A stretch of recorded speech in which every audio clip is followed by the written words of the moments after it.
I got almost up there. I thought the whole studio was burning down. Maybe I'll go in and see if I can retrieve something. Clint Eastwood, a cinematic legend whose influence has endured for decades. He is an impressive sight at 93 years old. His career is proof that hard work and skill pay off. Eastwood has deftly traversed the ever-changing terrain of Hollywood, from his modest origins in the 1950s to his spectacular ascent to stardom.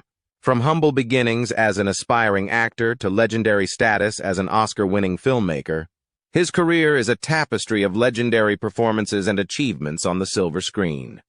The impact of Eastwood, meanwhile, goes far beyond cinema. He broke new ground, challenged established norms, and was an innovator. He has cemented his position among the Hollywood greats with his courageous approach to filmmaking and unfaltering dedication to narrative. Delving into Clint Eastwood's biography reveals not just the legend himself, but also the lasting influence of his films on the film industry. Come and be a part of our celebration of a man who has inspired and captivated people all around the world for the better part of 93 years. He is a real icon. Clint Eastwood, the iconic actor and filmmaker. The renowned actor's parents, Ruth and Clinton Eastwood Saunier, welcomed him into this world on May 31, 1930, at San Francisco's St. Francis Memorial Hospital. After Clinton Sr. passed away, Ruth married John Belden Wood, and they eventually assumed the surname Wood. The staff at the hospital named Eastwood Sampson because he weighed 11 pounds, 6 ounces at birth, in awe of his strong build. He was the younger sibling of 2 children, and he and his sister, Jean Bernhardt, had a varied family tree that included people of English, Irish, Scottish, and Dutch descent. Eastwood takes great pride in being a 12th-generation American, with ancestry that begins with Mayflower traveler William Bradford. Because his father's job was always shifting in the 1930s, Eastwood's family moved about a lot. Eventually, they settled in Piedmont, California, and they lived comfortably there. They didn't migrate at all from 1940 to 1949, unlike what most people think. The Eastwoods lived in a wealthy area in Piedmont and were quite successful.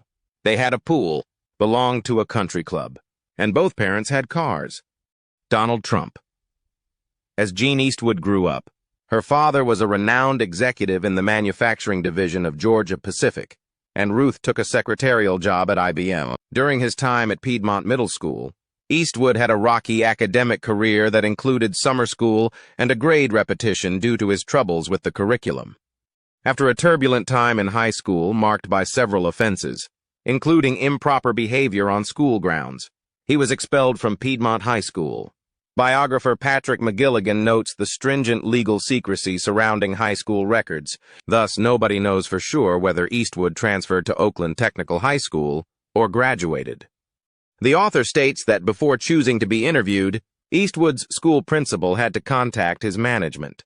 The person who answered the phone at Malpaso told him not to speak with me, but he ignored their advice.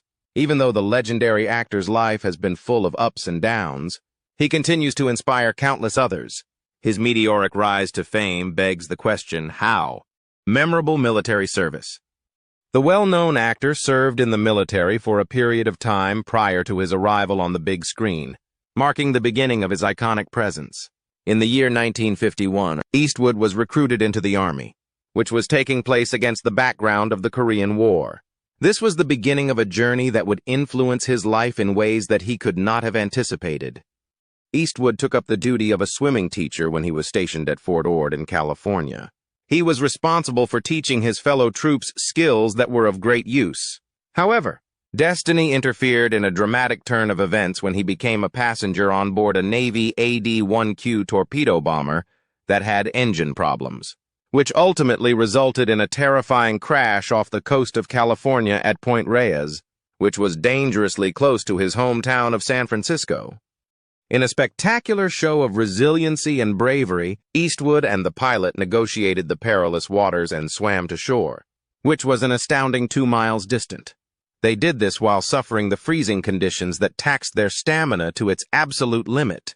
This real-life experience would later serve as a haunting prelude to his portrayal of Frank Morris in the riveting film Escape from Alcatraz. which was released in 1979. In the film, he depicted the daring escape from the notorious penitentiary on Alcatraz Island, in which he navigated the icy waters of San Francisco Bay in an attempt to gain freedom.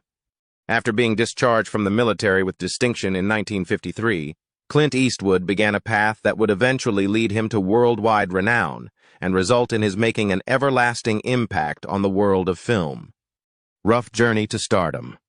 In the course of his pursuit of a career in the entertainment business, Clint Eastwood encountered a great deal of difficulty, which made his path to celebrity anything from smooth. When he entered the world of acting for the first time, he had a difficult time securing parts and gaining a reputation. After being discharged from the military, he began his career as a lifeguard on the beach. Nevertheless, his aspirations eventually prevented him from achieving his goals. After completing his studies at the department in Los Angeles, the young guy moved on to conquer the great metropolis and enroll in college there. At the same time, he did some part-time employment in order to have something that he could rely on. By day, he worked as a manager at a home in Beverly Hills, where he leased an apartment, and by night, he worked at a gas station. He was able to maintain both jobs simultaneously. Clint made the decision to begin his acting training after receiving recommendations from his pals from the military. After some time had passed, he remembered that he had been completely blown away by assertions that certain actresses were the most beautiful females in the world. Additionally, during this time, Clint participated in a number of auditions, participated in self-produced theater shows, attempted to write screenplays, and harassed film studios in the hopes of getting a contract with one of them. Irvin Glassberg, a cinematographer working at Universal Studios, was the first person Clint met. At the petrol station, he extended an invitation to the young guy to accompany him to a meeting with director Arthur Lubin. The future star benefited from having a stunning look and a rapid development rate. In spite of the fact that he had very little acting experience, he was able to pass the screen tests and sign a contract with the studio. On the other hand, the director did not have the most favorable image of the relationship. According to the director, he exhibited a high level of inexperience.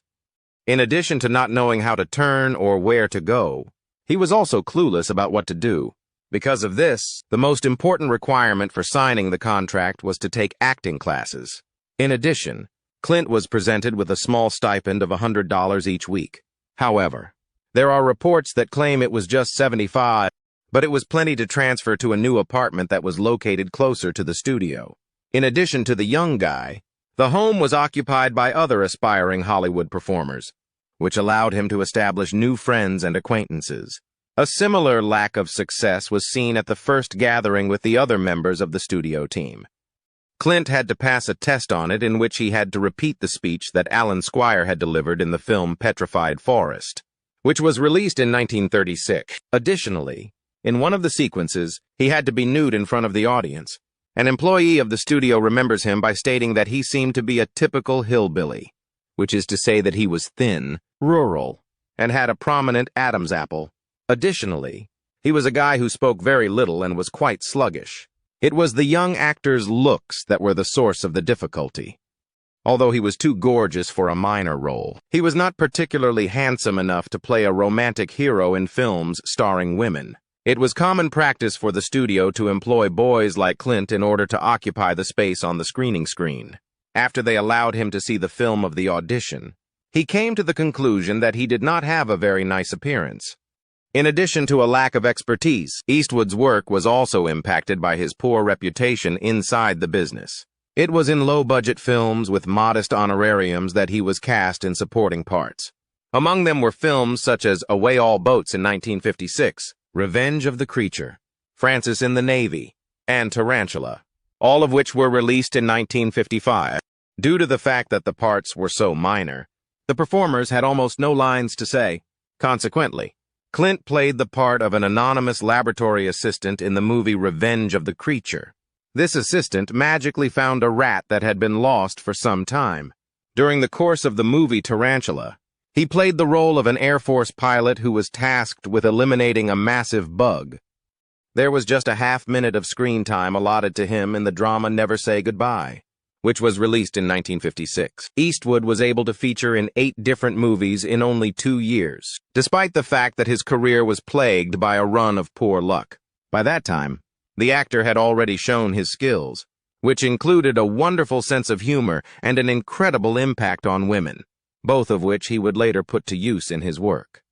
However, up until this point, Clint has been unable to successfully translate such traits to his characters. In order to rectify a characteristic, Eastwood sought the assistance of a speech defect expert. He whispered his words in a whistling manner.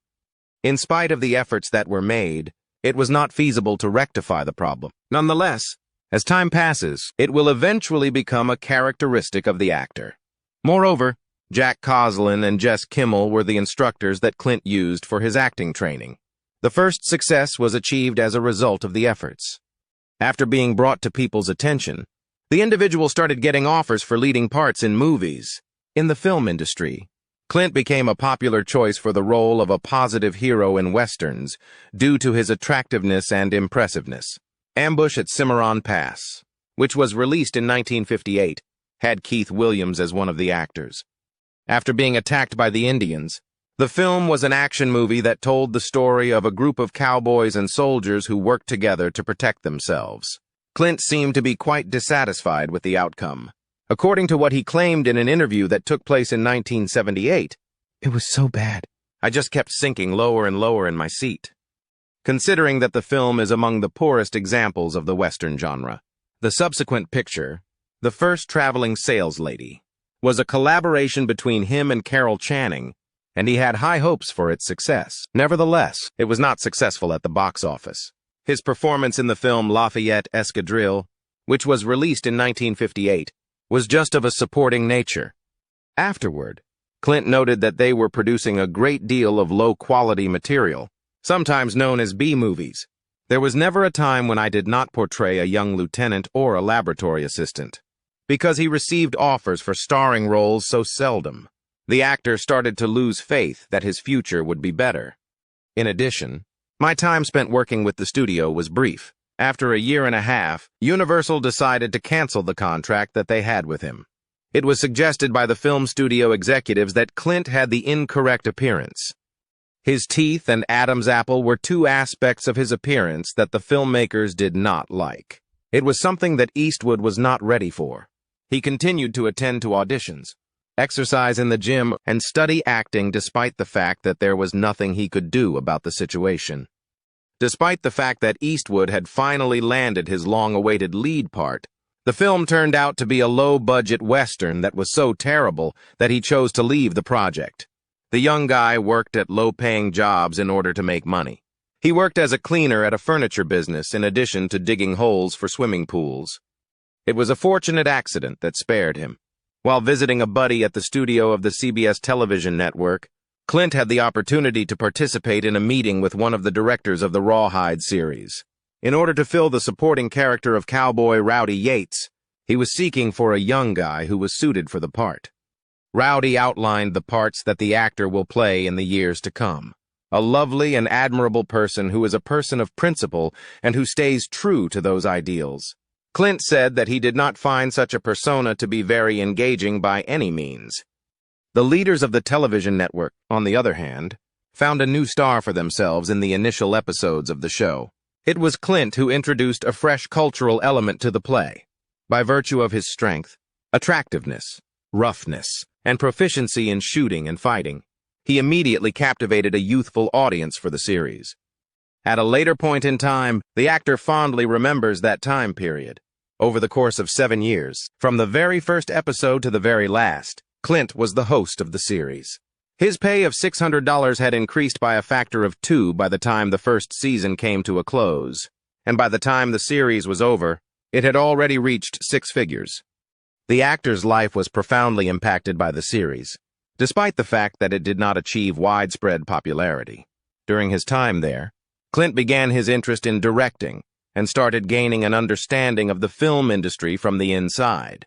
Young Eastwood was extended an invitation to film one of the episodes, but sadly, the opportunity was never taken up. Due to the terms of their contract with CBS, they were not allowed to take part in any projects from other parties. It was not until 1953 that the network began to relax its control, which occurred a bit after the fourth season of the series started to gradually decline in popularity. As a means of promoting him, the executives made the decision to deploy their main actor, Clint, in another capacity. The firm approached the actor with the idea of having him appear as a guest star on an episode of the well-known comedy Mr. Ed, in which he would portray himself. On the condition that he would not wear cowboy clothing, he consented to the terms of the agreement.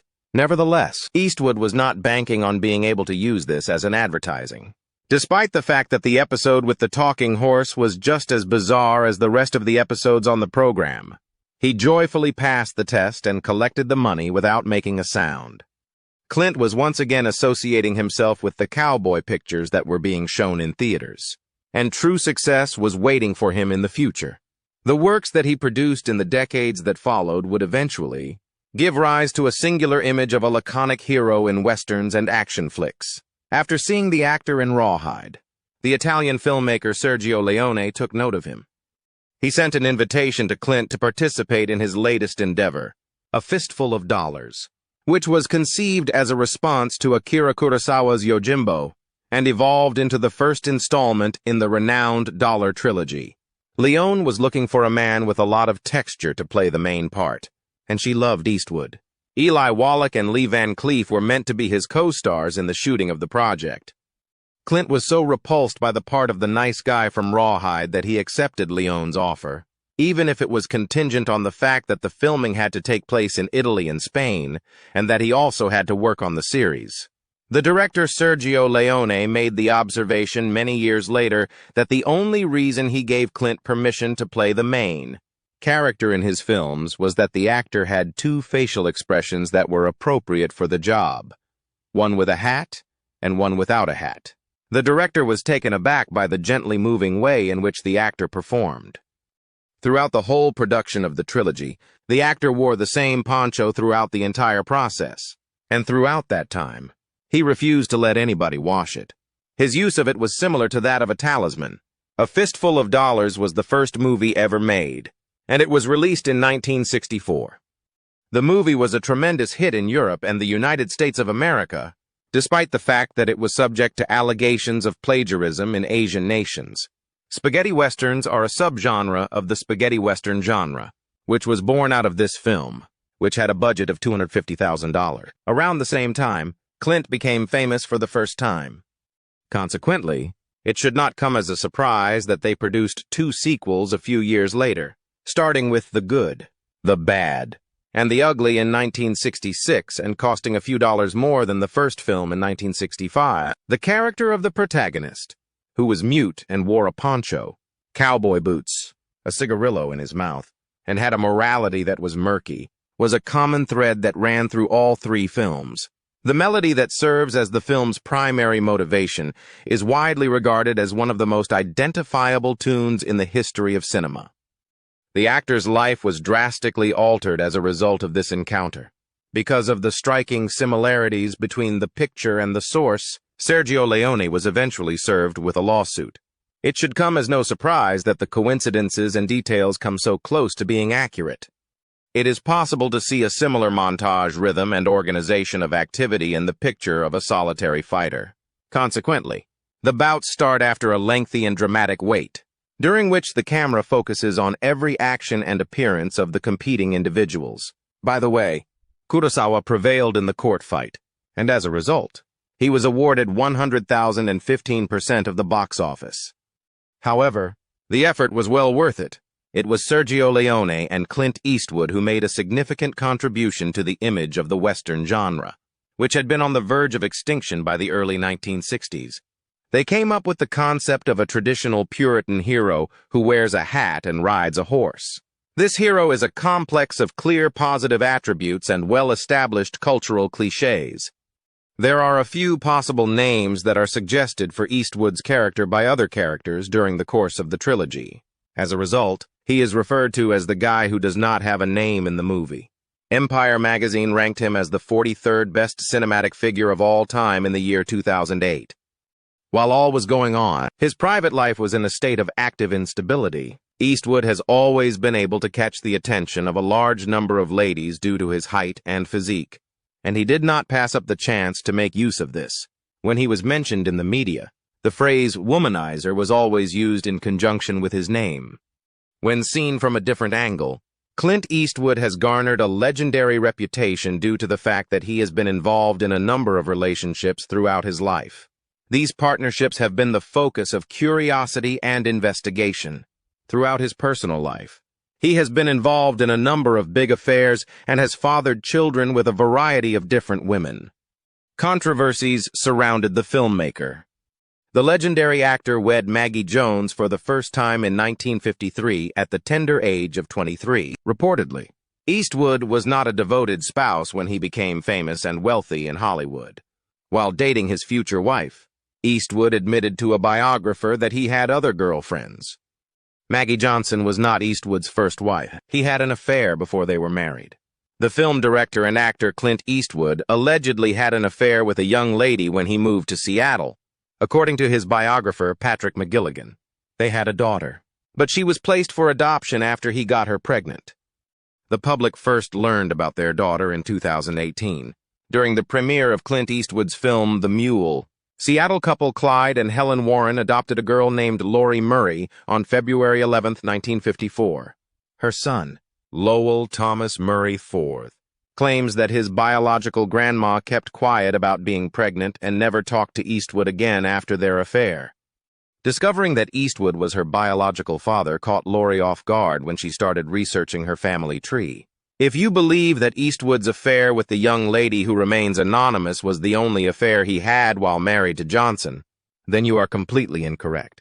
Roxanne Tunis, an actress and stuntwoman who was married but divorced in 1959, had a long-term romance with Clint Eastwood during the second season of Rawhide. Kimber was born to the couple in 1964, but neither Eastwood nor the public knew about her until July 1989, when her name was exposed by the National Enquirer.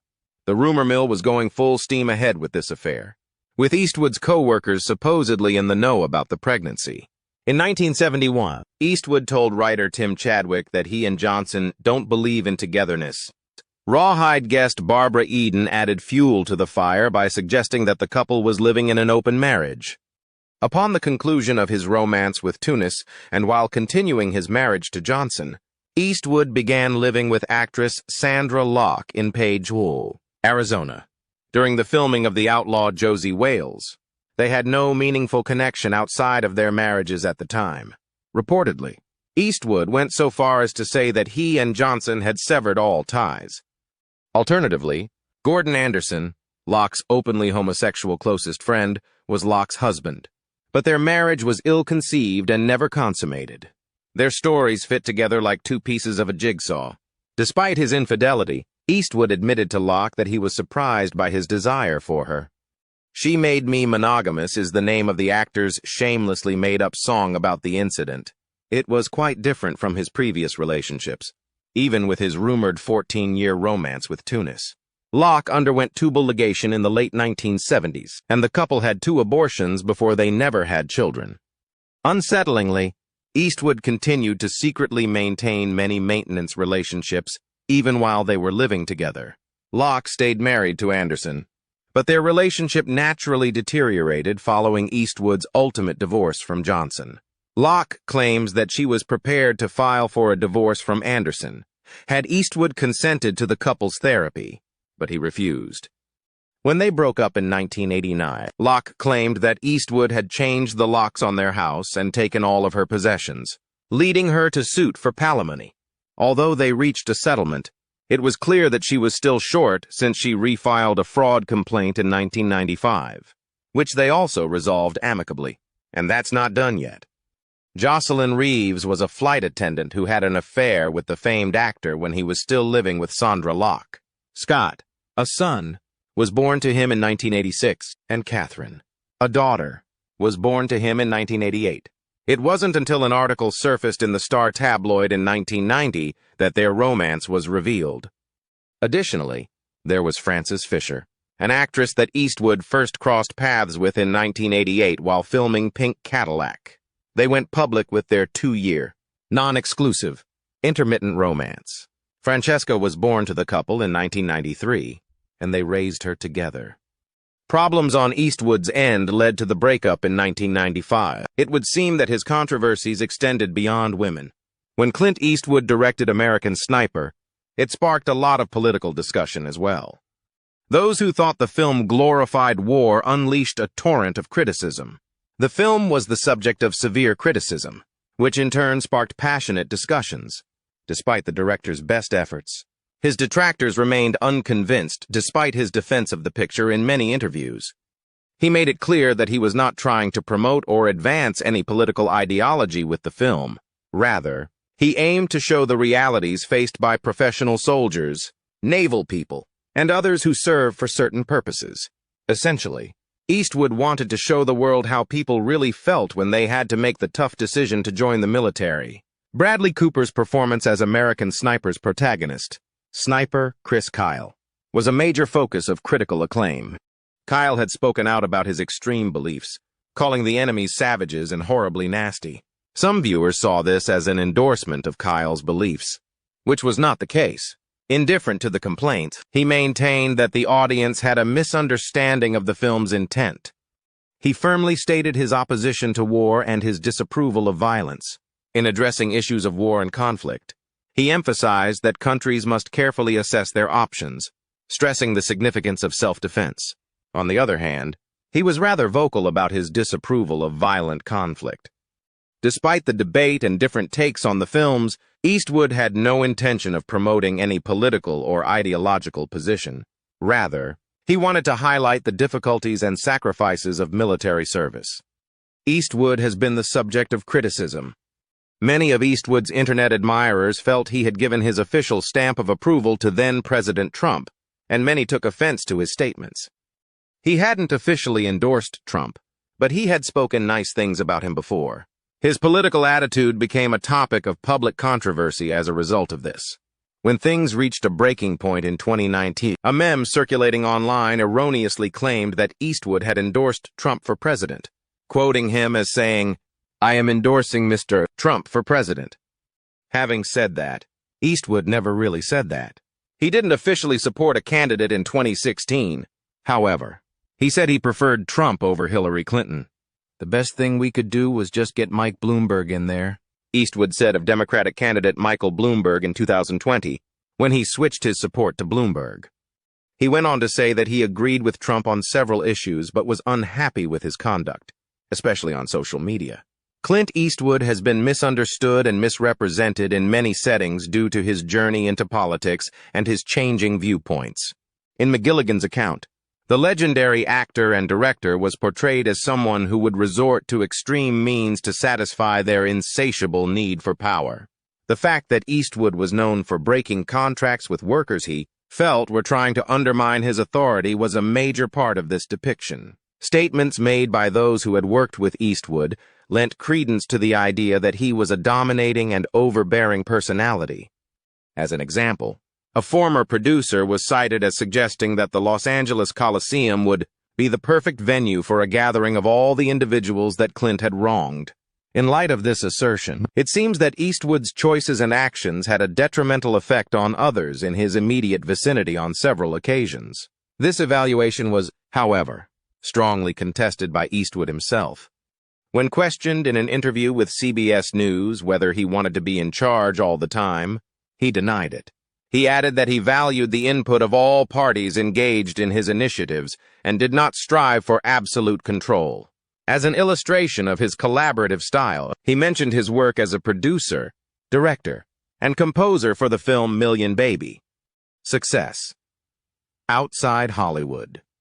Clint Eastwood became fascinated with the Carmel area real estate market while stationed at Fort Ord in the United States Army. He invested heavily in the area, buying up plots of property with the money he was making as an actor, and these investments would determine his reputation even after he left Hollywood. In his first major real estate acquisition, Eastwood bought 283 acres, or 5 lots, on Highway 1 at Malpaso Creek, south of the Carmel Highlands, on December 24, 1967. In May 1968, he and fellow actor James Garner bought an additional 340 acres of forested property in Carmel Valley from the Howard Hatton estate, expanding their holdings. As a sign of their dedication to community welfare, the couple gave the Housing Authority of the County of Monterey a large piece of their undeveloped land in November 1983, under the condition that it be used for senior housing. To pay respects to the region, Eastwood founded his production firm called Malpaso Productions. Eastwood further increased his real estate holdings by acquiring an additional 650 acres of property in the Highlands. A permanent conservation easement was a condition of the sale of the Malpaso acreage to Monterey County in 1995, when he made a major move, selling the site to the county for $3.8 million. Using the money from the sale, he bought the 134-acre Odello Ranch and spent a lot of time and money making sure his Mission Ranch resort and the nearby neighborhoods weren't flooded. To ensure that the Odello Ranch land will be preserved for centuries to come, Eastwood and his ex-wife Maggie Johnson gave a large chunk of it to the Big Sur Land Trust in 1997 as an act of environmental stewardship. The 550-acre Canada Woods development was one of the subsequent purchases. A luxurious 1,599-square-foot complex in Carmel by the Sea, built in 2010, was also part of Eastwood's California real estate holdings. In addition to his diversified portfolio and international lifestyle, a real estate tycoon and iconic actor, Clint Eastwood rose from modest origins thanks to his business energy and forward-thinking initiatives. Beyond the glitter of Hollywood. In retrospect, what are your thoughts on Clint Eastwood's life choices? Here is where you may let your emotions shine. I appreciate you tuning in. Click the link on your screen right now to dive into another captivating video.